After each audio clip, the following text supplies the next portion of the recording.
on this episode of the Video Game Savant.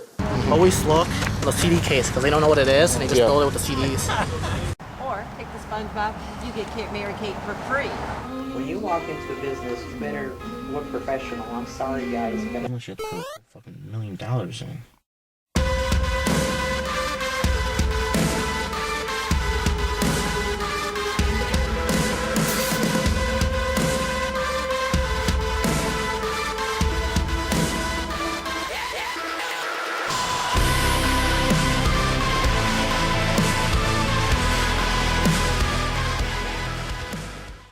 I'm Marvin, the Video Game Savant. I spent the last 2 years as a hardcore video game collector looking for retro treasures at flea markets, yard sales, and wherever else those gems may be hiding. One goal I'm trying to accomplish is to complete my collections 100%. Hey, I'm John, the main cameraman here on Video Game Savant.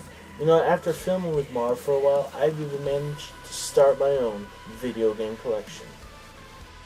So Indiana, keep an eye out, because the Video Game Savant might just be coming to a flea market near you.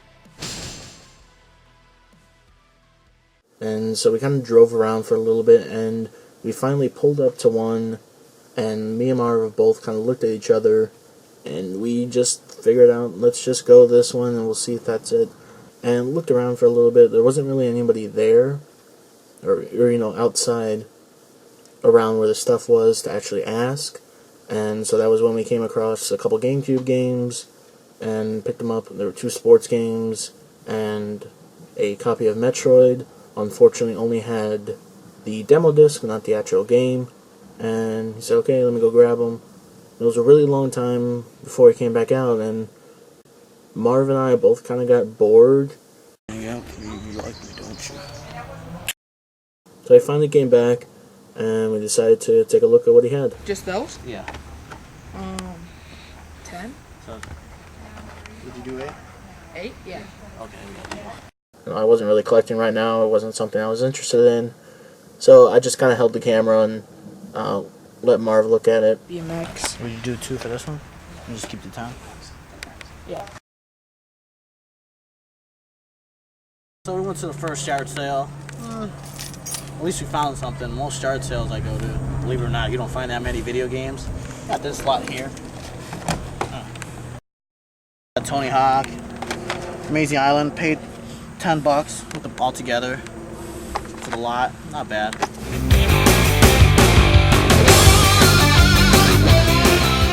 A lot of times it was easier just to ask, you know, hey, do you have any video game or video game related stuff? Oh, I don't have any. Oh, okay. Alright. So. Is that the same one or same yard sale? Do you have video games? Looking through the pile, or Marv looked through the pile, I saw kind of beat up Crash Bandicoot. And then what sadly caught my eye was actually a SpongeBob SquarePants CD. Take the SpongeBob, you get Mary Kate for free. Mary Kate Ashley, Magical Mystery Ma. Ooh. You know, I'm honestly very surprised that it's actually scratched up. That actually shows that somebody played it. So after that first yard sale, we decided to drive around Hobart.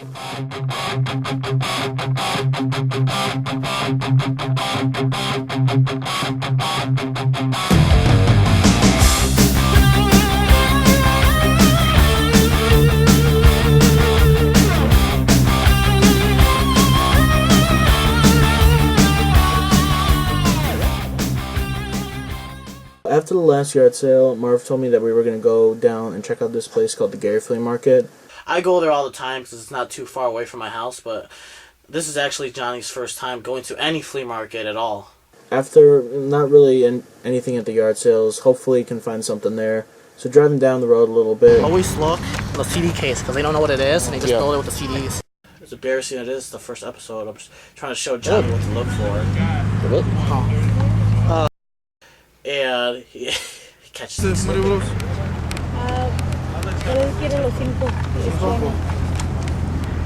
es ¿no puedes hacer 3 o? Que si se lo dejas en 3. Okay. Alright, gracias. And I got it easy like that. I got it for $3.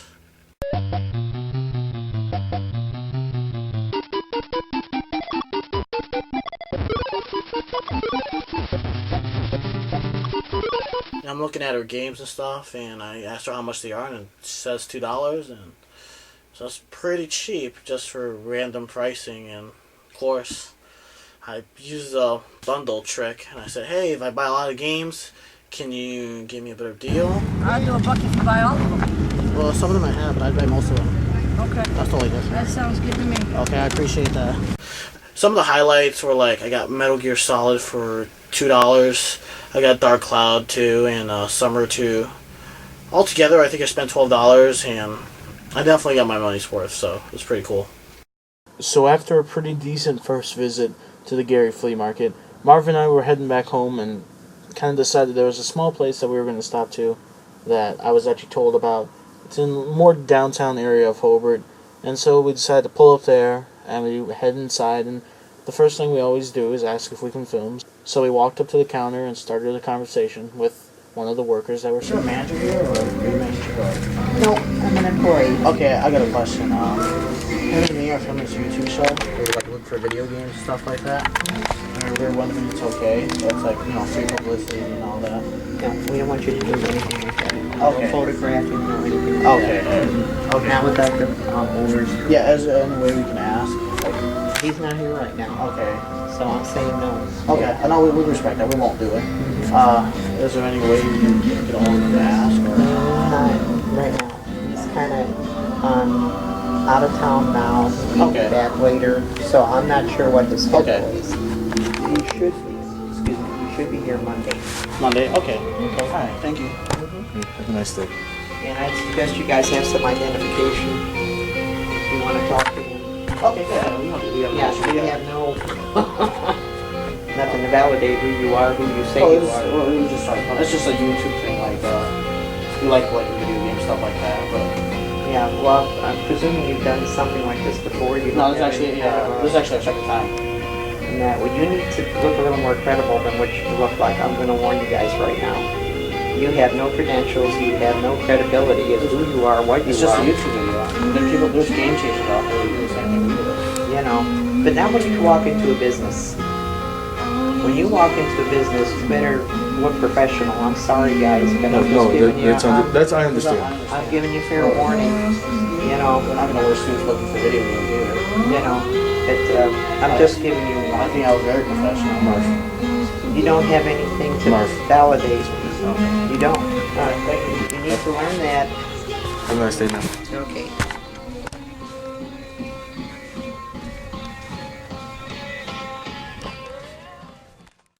I'm done. I wanted to walk out. I was like, fuck you. I'm not consuming. That's what I was trying to tell you, Mark. Because Like, she could have said no, but she had to put 2 cents in and be an asshole. you had to put a whole fucking $1 million in. I truthfully don't think I've ever been as angry as I felt after talking with her. No, in a completely different situation, if Marv and I walked in there and were extremely rude and not willing to listen to what she had to say in general, not just what she had to say about us personally, that would have been understandable if she had a problem either what we were saying or how we were acting. But basically I stand by what I thought of after we got home that day. So I was told that the place was called the Video Game Palace, but when I pulled up, it only said Video Palace. Okay, she pretty much degraded us, made us look like assholes, like we were a piece of shit, like we're worth nothing. Like, oh, look at the way you dress. Look at the way you look. I'm sorry I didn't come in there with a hat and a zoot suit, going, hello, my baby, hello, my honey, hello, my ragtime gal. Getting ready to go home after that wonderful experience at the Video Palace, Marv and I both kind of looked at each other and we kind of agreed upon visiting Disc Replay, just simply for the fact we knew there'd be video games there and it was on the way anyways.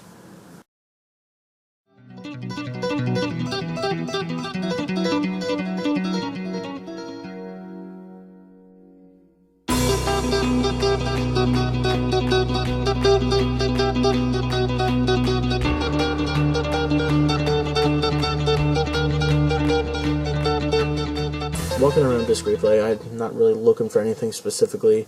Whenever I used to come here, it was just kind of, if I had money, I would maybe pick 1 or 2 games up, but I've never actually come here for a big collection or looking to buy lots of stuff. So we stopped by Disc Replay, and the one thing I like about Disc Replay is that they have some really fair prices. They're not overpriced. It's either priced correctly, or it might be priced a little bit cheaper if they have too many copies of one game. Finally, it's a good way to end the day because I didn't want to go game chasing after today, at least for the week. Overall, today has been a pretty decent day. I mean, going to the Gary Flea Market, like I said before, was extremely fun. Just going out there and kind of seeing what it's like to be a game collector with Marv. But with the experiences we had, like going to the Goodwill outlet and not finding anything, and going to like the Pawn King and Video Palace, especially the Video Palace, and seeing kind of the other end of the spectrum of what it can be like, it was, I'd give the day a 7. I mean, we didn't really find much, but it was still a pretty enjoyable day. We had, a lot of fun just hanging out, but with more of the negatives that we had, it was, not as good as a day, but, going to Disc Replay, looking around is really nice. I mean, I know Marv picked up a game. Again, I didn't really pick up anything, but it's still enjoyable. It was enjoyable nonetheless, and I'm really looking forward to, what we're able to do next time, and hopefully you guys are too. Video games! Ah!